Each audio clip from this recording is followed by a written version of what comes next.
Bonjour.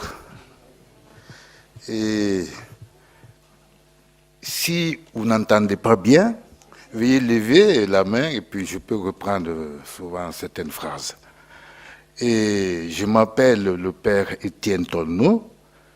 Je suis de la Guinée. Mon pays est, pour ceux qui connaissent un peu l'Afrique occidentale, entre la Côte d'Ivoire, le Sénégal, le Mali et puis le Libéria, ainsi de suite. Donc là, je suis entre ces pays. Je suis guinéen, mais je suis né au Mali. Parce que mon papa a vécu près de 40 ans dans ce pays où je suis né, mon grand frère et moi. Et puis quand j'avais l'âge donc de 6 ans, il a décidé de revenir en Guinée. Et c'est là où j'ai été scolarisé. J'étais à l'école musulman parce que né d'une famille musulmane. Papa musulman, maman musulmane. Alors, à l'école, j'avais des amis musulmans. J'avais aussi des amis catholiques. Mais vous savez, c'est quand Dieu appelle, il n'a pas de frontières. Alors, je venais avec des amis, non seulement catholiques et musulmans, on jouait ensemble au ballon. Et on venait dans une cour de l'église. Et tous les soirs, après 1 heure de sport, les catholiques nous quittaient discrètement. Ils se rendraient dans une salle de l'église et c'est là où ils recevaient le catéchisme. Le catéchisme était là pour les écouter. Alors par curiosité, je dis mais il faut que j'aille voir ce qu'ils sont en train de fabriquer. Alors je suis allé pour une première fois, j'ai entendu l'enseignement, ça m'a plu. Je dis mais c'est très intéressant parce que j'avais compris qu'on les éduquait dans le bon sens par rapport à l'islam où papa passait tout le temps à nous battre. Voilà, c'est ça. Parce que l'éducation, c'était le fouet. Hein? Voilà, pour dire à l'enfant ne fait pas ça, il fallait le fouet. Alors là, je dis mais ça, je vais voir si cette religion m'intéresse. Mais entre-temps, mon frère qui venait jouer donc avec nous, ça ne l'a pas plu. Il est venu voir le papa pour dire que ton fils, il ne part plus jouer au ballon, mais il s'en va avec les catholiques. Alors un jour, il m'appelle, il me coince. J'ai menti, je dis c'est faux. Parce que si je lui disais oui, eh bien, il allait m'attacher. Jusqu'à 3 reprises, il m'a toujours posé la même question, mais j'ai toujours nié. C'est maintenant un jour, il envoie un de ses frères suivre l'événement. Alors lui, il est allé se cacher quelque part. Donc quand le moment est venu, je suis allé avec mes amis et c'est lui qui a vécu la scène jusqu'à venir me prendre dans la salle même. Alors, je vous assure, le papa, il m'a attaché. J'ai passé la nuit attaché, dégoûté, jusqu'au matin, malgré mes pleurs, mais ce n'était pas son problème. Et le matin, la maman a pleuré en lui disant, bon, écoute, libère-le un peu, et puis tu le laisses aller à l'école. C'est ainsi qu'il m'a libéré. Alors, le papa, il ne fallait pas qu'il me frappe, qu'il m'attache. Il m'a encouragé davantage à aller. Alors, je suis allé, c'est le catéchisme qui m'a soigné parce que j'avais des plaies un peu partout sur le corps. Et je suis revenu à la maison, le papa me dit, écoute Étienne, non pas Étienne, Draman, voilà, c'était mon nom musulman, Draman, écoute, je ne vais pas te faire du mal. Je vis avec mes confrères musulmans dans le même quartier. je ne peux pas comprendre qu'un de mes fils musulmans devienne catholique et qu'il soit là avec nous. Ce que je te demande, prends tes bagages, tu pars à l'église.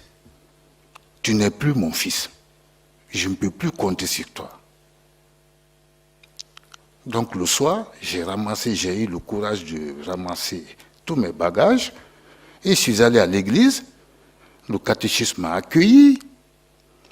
Et puis il me dit, bon voilà, il faut que tu prennes courage parce que tu vas avoir des attaques de la part de tes amis musulmans, mais ne réagis pas. Alors, donc j'ai vécu 1 an à l'église avec le catéchisme en question. Et puis, donc à la fin de l'année, j'ai suivi le catéchisme, j'ai été baptisé. Donc après 1 an, mon frère, bon, des gens venaient voir le papa, mais pourquoi tu as accepté? Mais il faut l'éliminer. Il dit c'est mieux parce que c'est une honte pour nous l'islam. Mais le papa leur a toujours répondu en leur disant que non, le fait de l'éloigner de la famille, c'est déjà un assassinat, parce que je ne compte plus sur lui. Et je crois que c'est après qu'il me l'a expliqué, parce qu'il ne voulait pas verser son propre sang. Et 2 ans après, vous savez ce qui s'est passé? C'est mon frère qui ne voulait pas là. Il m'a trouvé un jour, dit, ben écoute, parce que là, c'est là où mon prénom Étienne, bon, pour ceux qui connaissent la vie de Saint-Étienne, hein, il a été le premier martyr. Alors le catéchisme m'a donné ce nom, il dit, maintenant tu t'appelleras Étienne, parce que tu as souffert, ta famille t'a fait souffrir. Et c'est mon frère qui s'est converti. Il m'a suivi. Il était à la maison.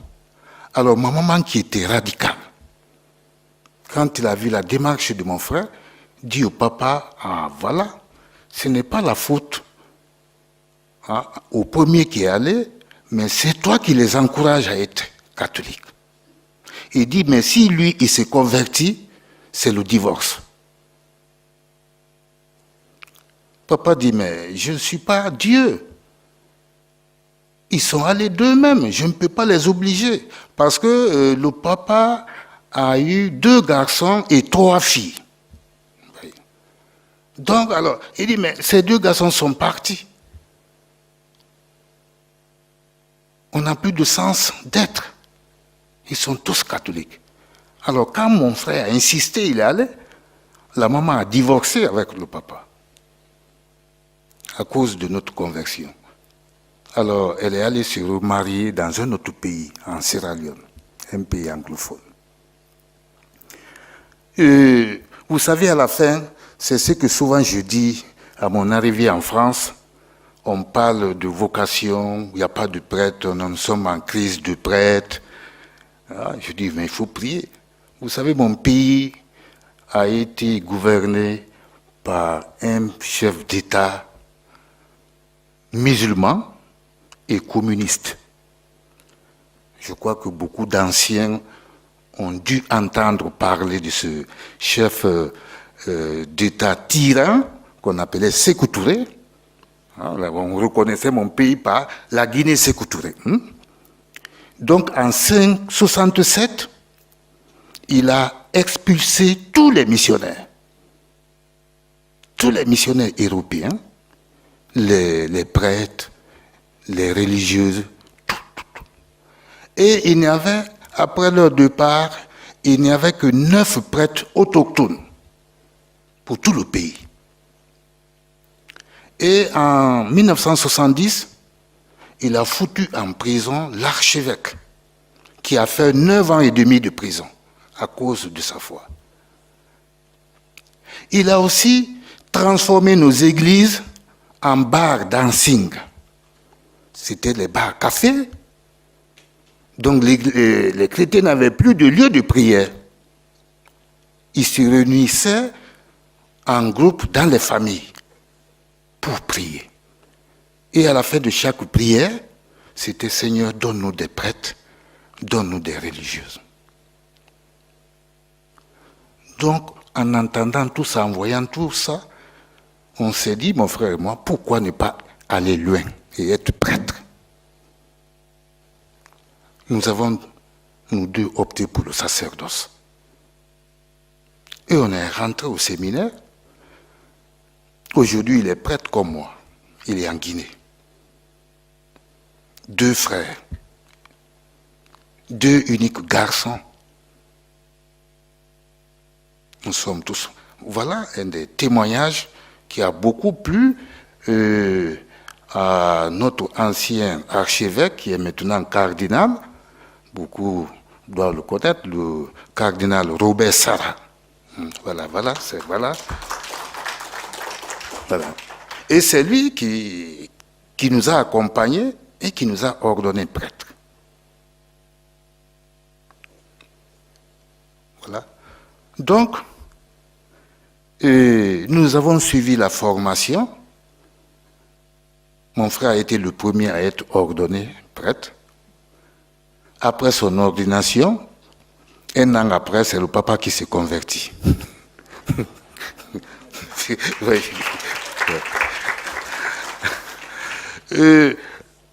Et moi, je suis venu 2 ans après, c'était mon ordination, mais à chaque ordination, on invitait quand même la maman. Viens, même si tu es musulmane, mais il faut assister à l'ordination de tes enfants. Nous ne sommes pas encore orphelins, tu vis, donc viens. On partait la chercher.